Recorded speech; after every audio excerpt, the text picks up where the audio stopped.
સુરતમાં ઇન્ટરનેશનલ એરપોર્ટનું વિસ્તરણ કરવા લીલી ઝંડી આપી દેવામાં આવે છે તો સુરતથી આ મહત્વના સમાચાર સામે આવ્યા જ્યાં 215 કરોડના ખર્ચે તૈયાર થશે ઇન્ટરનેશનલ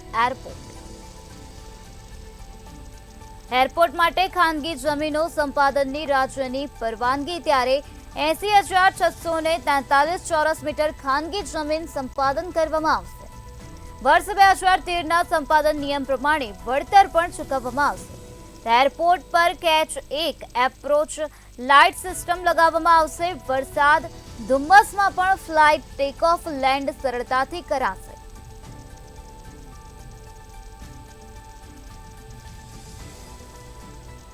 આજ મુદ્દે વધુ માહિતી આપવા માટે આપણી સાથે સંવાદદાતા દિવ્યેશ પરમાર જોડાઈ ગયા છે। શ્રી દિવ્યેશ, સુરતમાં ઇન્ટરનેશનલ એરપોર્ટનું વિસ્તરણ કરવા લીલી ઝંડી આપી દેવામાં આવે છે। 80,643 ચોરસ મીટર ખાનગી જમીન પર સંપાદન કરવામાં આવશે। શું છે વધુ માહિતી?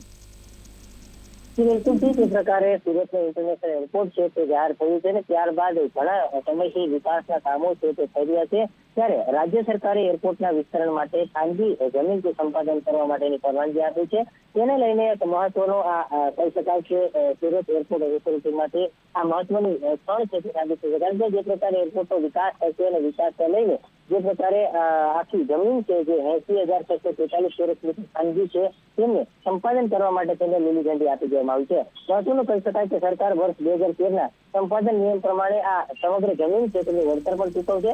ખાસ કરીને મગદલાની આ જમીન મળી છે તેનાથી airport authority of India Surat airport પર કેચ 1 એપ્રોચ લાઇટ સિસ્ટમ લગાવી છે। તેના થકી ધોધમાર વરસાદ હોય ત્યાં ધુમ્મસ હોય કે ઓછી વિઝિબિલિટી હોય તે દરમિયાન પાયલોટ છે તે વિમાનનું ટેક ઓફ અને લેન્ડ સરળતાથી કરી શકે તે માટે થઈને આ કામગીરી મહત્વની સાબિત થશે। શ્રી દિવ્યેશ, સમગ્ર માહિતી આપવા બદલ આભાર।